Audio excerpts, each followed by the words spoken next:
42 is here. अभिवादन स्वीकार कीजिए डॉक्टर सतीश पांडे का।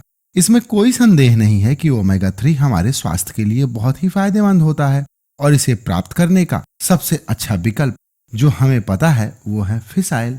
पर यह सत्य अधूरा है। तो क्या है ओमेगा 3 की पूरी सच्चाई? यही है इस वीडियो का विषय, जिसमें आप जानेंगे बेस्ट और टॉक्सिन्स फ्री ओमेगा 3 आप कैसे खाएं। इसके अलावा भी बहुत कुछ होगा आपकी जानकारी के लिए।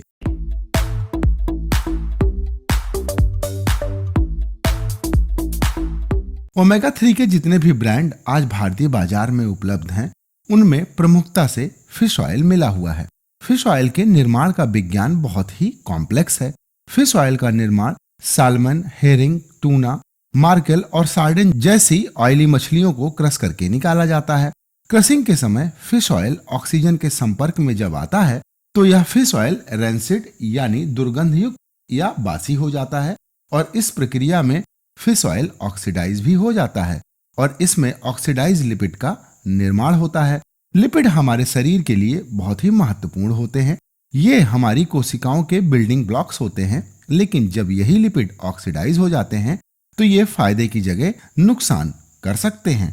ऑक्सीडाइज लिपिड सेल मेम्ब्रेन और नर्व सेल्स को डैमेज करने के साथ हृदय रोग की आशंका को भी बढ़ा सकते हैं। सत्य यह है कि आज बाजार में मिलने वाले ओमेगा 3 फिश सप्लीमेंट के ब्रांड्स में ऑक्सीडाइज लिपिड का स्तर क्या है, यह तो कल्पना के परे है, क्योंकि इस बारे में हमें कोई जानकारी कंपनियों द्वारा उपलब्ध कराई नहीं जाती और भारत में इसके लिए अभी कोई नियम बने ही नहीं है।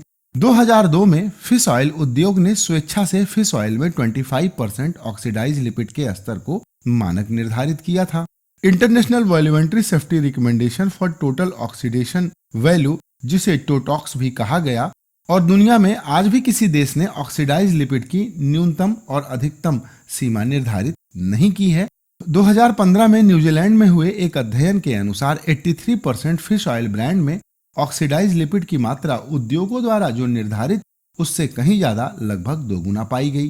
कुछ अध्ययनों से यह पता चला है कि अत्यधिक ऑक्सीडाइज मछली का तेल कोलेस्ट्रॉल के स्तर पर निगेटिव इम्पैक्ट डालता है। एनिमल स्टडीज से पता चलता है कि ऑक्सीडाइज लिपिड की ज्यादा खुराक के जहरीले प्रभाव हो सकते हैं।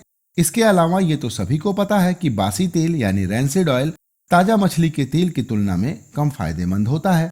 आज बाजार में जो फिश ऑयल ब्रांड तरह तरह के दावों के साथ मिल रहे हैं, उसमें ऑक्सीडाइज लिपिड का कोई भी अध्ययन या रिसर्च हमारे पास उपलब्ध नहीं है और बाजार में मिलने वाले ये फिश ऑयल ब्रांड हैं be better, HealthKart, Wow Life Sciences का Omega 3, Zingavita, new herbs, MuscleBlaze, Swiss 4x strength fish oil, carbamide 4, GNC, TrueBasics, एनवेदा, न्यूट्रियॉस, doctor Morepen, big muscles, Boldfit, Nutrabay, Fast and Up, सनलाइन, एम्बे और healthy bless. अगर आप इन सभी products की इंग्रेडिएंट लिस्ट को जरा ध्यान से पढ़ें तो आपको पता चलेगा कि इन फिश ऑयल ब्रांड्स में से बहुत से ऐसे ब्रांड हैं जिनकी ऊपरी सेल्स को बनाने के लिए जेलेटिन का उपयोग किया गया है, जो कि सुअर के मांस से प्राप्त होता है। यह जानने के बाद क्या आप इन ब्रांड्स का उपयोग करना चाहेंगे? आप मुझे कमेंट करके जरूर बताइएगा और आप मुझे ये भी बताइएगा कि आप इनमें से कौन से ब्रांड का उपयोग करते हैं। इसके अलावा भी ऐसे कई कारक हैं जिनकी वजह से आपको फिश ऑयल से बने इन प्रोडक्ट्स का इस्तेमाल नहीं करना चाहिए। द यूनिवर्सिटी ऑफ ऑकलैंड के एंडोक्राइनोलॉजिस्ट डॉक्टर एंड्रू ग्रे ने 2013 में दुनिया भर में हुए फिश ऑयल के सभी अध्ययनों को एक साथ एकत्र किया और इन पर रिसर्च करके वे एक निष्कर्ष पर पहुंचे कि जो लोग हार्ट प्रॉब्लम्स से बचने के लिए फिश ऑयल सप्लीमेंट का इस्तेमाल करते हैं, उनको इनके इस्तेमाल से कोई फायदा नहीं होने वाला, जिसका सीधा अर्थ यह है कि फिश ऑयल हृदय रोग से बचाने में मददगार नहीं होते और इनके इस्तेमाल से आप सिर्फ अपने पैसों की बर्बादी कर रहे होते हैं। और इस तरह के तमाम research paper Jama medical journal में भी पहले प्रकाशित हो चुके हैं। तो अब प्रश्न उठता है कि ओमेगा 3 के फायदे हमें कैसे मिलेंगे? तो इसका जवाब हमें मिलता है डॉक्टर आर प्रेस्टन मेसन, जो कि faculty of department medicine, division of cardiology, Harvard medical school, Massachusetts. वे कहते हैं कि ओमेगा 3 हमारे हृदय और स्वास्थ्य के लिए तभी अच्छा हो सकता है जब आप इसे प्राकृतिक स्रोतों से प्राप्त करें या आप ऐसे ब्रांड्स का उपयोग करें जो पौधों से प्राप्त स्रोतों से ओमेगा 3 वाले प्रोडक्ट्स बनाते हैं। ऐसा माना जाता है कि एक स्वस्थ व्यक्ति को रोजाना कम से कम 250 से 500 मिलीग्राम ओमेगा 3 फैटी एसिड लेना चाहिए। लेकिन हमें ओमेगा 3 की कितनी मात्रा लेनी चाहिए, इस बारे में अभी भी कोई स्पष्ट गाइडलाइन नहीं है। हालांकि भारत के नेशनल इंस्टीट्यूट ऑफ न्यूट्रिशन का मानना है कि अगर आप शाकाहारी हैं, अलसी के बीज ओमेगा 3 प्राप्त करने का एक बेहतरीन विकल्प हो सकता है। ये छोटे भूरे या पीले रंग के होते हैं और ये ओमेगा 3 का खजाना होते हैं। आप ओमेगा 3 की कमी पूरा करने के लिए इसके तेल का उपयोग कर सकते हैं या इसे भूनकर पीसकर आप सुबह खाली पेट खा सकते हैं।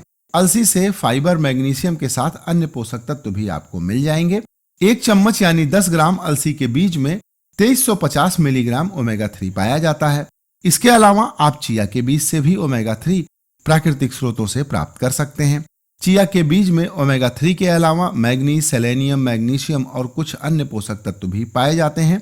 28 ग्राम चिया सीड में 5 ग्राम प्रोटीन होता है। इसमें सभी 8 आवश्यक एमिनो एसिड्स भी होते हैं। इसमें 5050 मिलीग्राम ओमेगा 3 भी पाया जाता है।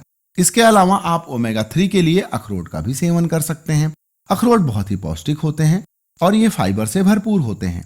इनमें हाई मात्रा में तांबा, मैग्नीज और विटामिन ई जैसे पोषक तत्व भी पाए जाते हैं। 28 ग्राम या लगभग 14 अखरोट में 2570 मिलीग्राम ओमेगा 3 पाया जाता है।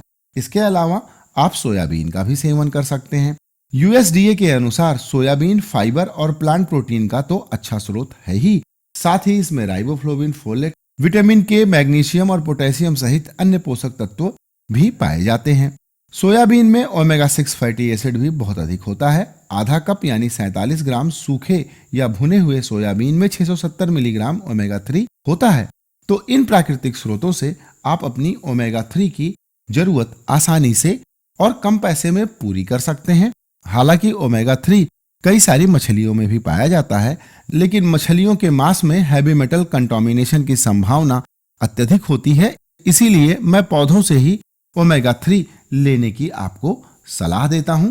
तो आज का यह वीडियो यहीं पर होता है समाप्त और मुझे उम्मीद है कि इस वीडियो को देखने के बाद शायद आप अपने ओमेगा 3 ब्रांड के बारे में एक बार जरूर सोचेंगे और उसकी इंग्रेडिएंट लिस्ट भी पढ़ेंगे। हो सके तो कंपनी को मेल करके रेंसिडिटी के बारे में भी जरा सवाल कर लीजिएगा। अगर आपको यह वीडियो अच्छा लगा हो तो इसे लाइक और अपने दोस्तों के साथ शेयर भी कर सकते हैं। कोई प्रश्न है तो कमेंट करके पूछिएगा। वीडियो देखने के लिए आपका धन्यवाद।